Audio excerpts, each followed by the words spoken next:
तो नीट 2025 का ये क्वेश्चन है ऑप्टिक्स टॉपिक का, जिसमें लेंस के कॉम्बिनेशन की बात हो रही है।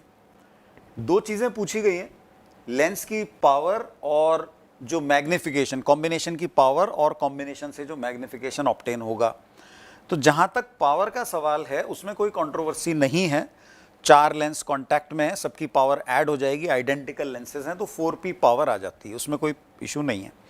जो मैग्निफिकेशन की बात है, तो magnification of a single lens और ए मैग्नीफायर, उसके लिए फॉर्मूला होता है d/f। d is the least distance of distinct vision और f is the focal length of lens. तो ये नॉर्मल एडजस्टमेंट में ये मैग्निफिकेशन दिया जाता है। अब अगर पावर 4 टाइम्स हो गई है, पावर को अगर हम 4p मान रहे हैं, तो इसका मतलब फोकल लेंथ 1/4 हो गई है। फोकल लेंथ 1/4 हो गई है तो इसका मतलब जो मैग्निफिकेशन है m dash, that should be 4m because the focal length f dash is f/4। तो मेरे हिसाब से ये आंसर मुझे एप्रोप्रिएट लगता है। तो आंसर ऑप्शन 1 जो है मुझे सही लग रहा है इसमें। अब मैंने देखा कि कई इंस्टीट्यूट्स में जो आंसर है, आंसर 3 को सही माना है, m⁴ वो मैग्निफिकेशन ले रहे हैं और रीजनिंग कुछ इस तरीके से दिया गया है कि भाई चारों लेंसेज के मैग्निफिकेशन मल्टीप्लाई हो जाएंगे।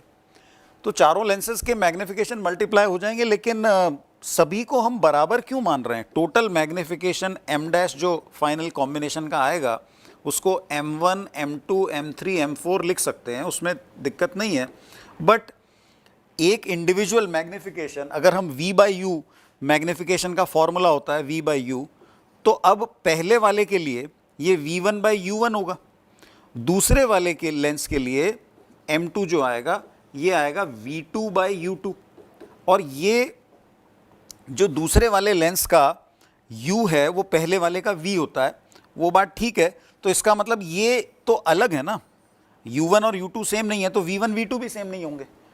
तो चारों मैग्निफिकेशंस अगर अलग अलग हैं तो m⁴ तो आंसर नहीं बनता।